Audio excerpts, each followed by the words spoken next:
साहब। हाँ जी। नितिन साहब बोल रहे हैं ना? हाँ, नितिन दास बोल रहा हूँ। अच्छा अच्छा जी, आपका से बात करने के लिए मुझे बहुत इंतजार करना पड़ा। चलो कोई बात खैर, नहीं। बात हो गई। कितना इंतज़ार किया आपने? इंतजार ज्यादा तो नहीं, 15 दिन से आपका प्रवचन सुन रहा हूँ। अच्छा, अभी 15 ही दिन हुए हैं? हाँ, 15 ही दिन हो गए हैं। तो फिर कैसा लग रहा है 15 दिन में?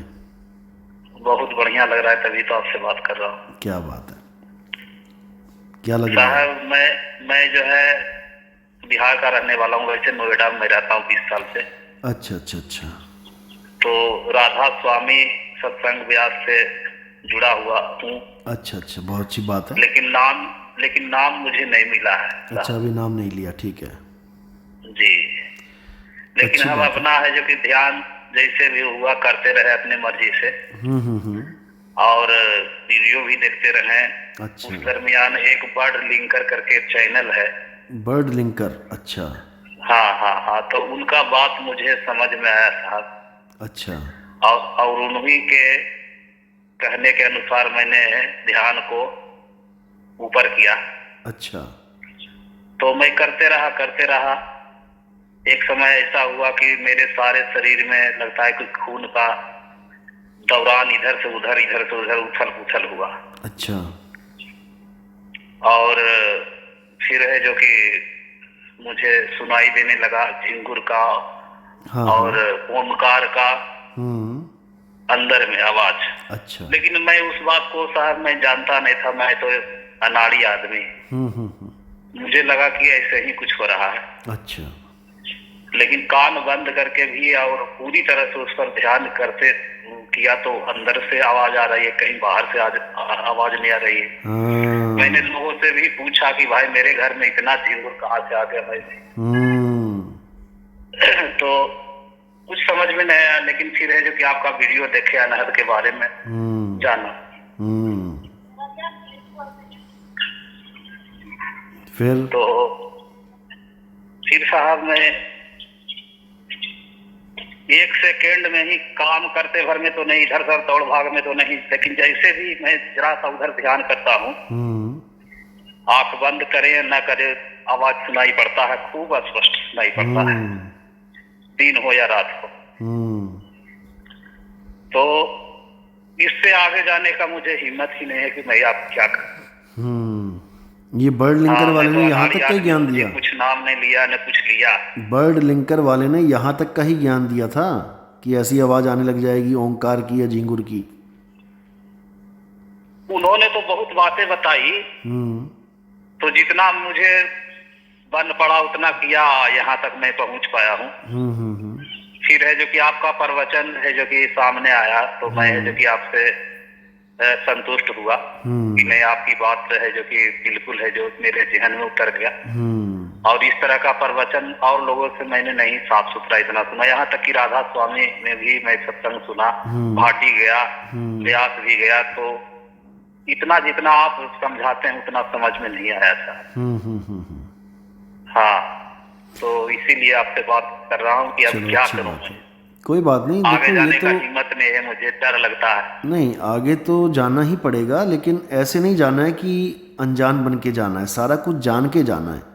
हम कोई भी सफ़र तय करते हैं तो हम पहले जान लेते हैं कि हम कहाँ जा रहे हैं, रास्ते में क्या क्या है, जंगल है तो कितनी देर में पार हो जाएगा, कितने किलोमीटर, सारा कुछ नाप तोल के जाते हैं तो हमें डर नहीं लगता।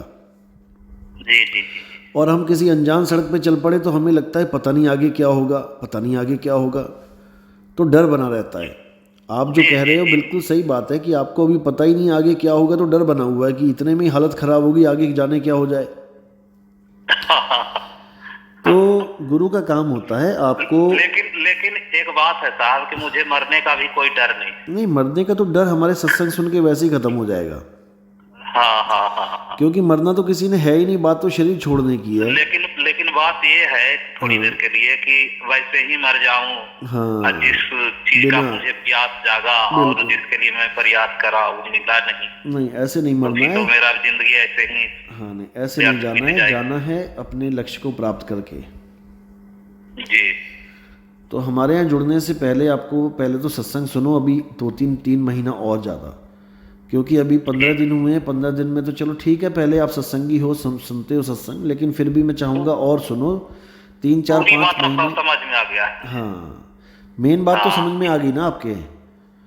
जी बस अब केवल आपको और वाणियों के द्वारा और मजबूत होना है कि यही रास्ता सही है, ठीक है। उसके बाद आप 3 महीने सुन लो, उसके बाद आप नाम दीक्षा ले लेना। तो आपको नाम दीक्षा में पहले प्रथम दीक्षा होगी, उसके 6 महीने बाद दूसरी दीक्षा कर देंगे आपको, और फिर आपको मालिक की दया से जब अनुभूति होगी वो तीसरी दीक्षा कहलाती है। 3 दीक्षा में फुल एंड फाइनल हो जाता है, सब अनुभव हो जाता है कि शरीर छोड़ के हमने कहाँ जाना है। इसी को जीते जी मुक्ति कहते हैं, यानी जीते जी मुक्त हो जाना, अब शरीरों के बंधन से मुक्त हो जाना, जी ठीक है। ये मरने के बाद वाली मुक्ति वाला ज्ञान नहीं है हमारा जीते जी मुक्ति वाली, जीवित मरिए भव जल तरिए, ये जीते जी वाला ज्ञान है। ये वो वाला ज्ञान नहीं है कि तुम मर जाओगे, जब मरोगे तो बाबा जी लेने आएंगे, फिर बाबा जी तुम्हें कहीं लेके जाएंगे। ये ड्रामा नहीं है हमारे पंथ में। हमारे यहाँ खुद में ही खुदा को पाना है। बाबा कहाँ लेके जाएगा? आज तक तो बाबा कहता रहा कि तेरे अंदर परमात्मा है, अब बाबा बाहर से आ रहा है लेने मरते हुए आदमी को, बताओ। बाबा बाहर से, मैं सभी बात आपका सुन चुका हूँ साहब। हाँ, सुन चुके हो ना। 15 दिन में ही कम से कम तो 50 या कितना गिनती नहीं बता सकता हूँ, लेकिन 4-5-10 रोज सुनता हूँ। अच्छा, 4-5-10 रोज सुनते हो? फिर तो 5 घंटे इसी में निकल जाते हैं, 5-7 घंटे। हाँ, निकल जाता है। तो मैं बैठा ही हूँ, कोई काम ना है फिलहाल मेरा। अच्छा। अपना ही घर है साहब, मैं 55 साल का हो गया हूँ। अच्छा, चलो कोई बात नहीं, फिर तो अच्छी बात है। आप खोज कर रहे हो, खोजी हुए तुरंत मिल जाऊं एक पल की तलाश में। आप बिल्कुल चिंता मत करो, ठीक है। सत्संग सुनते जाओ, फिर मिलेंगे आपसे। चलो ठीक है, जी सतनाम साहिब। साहब।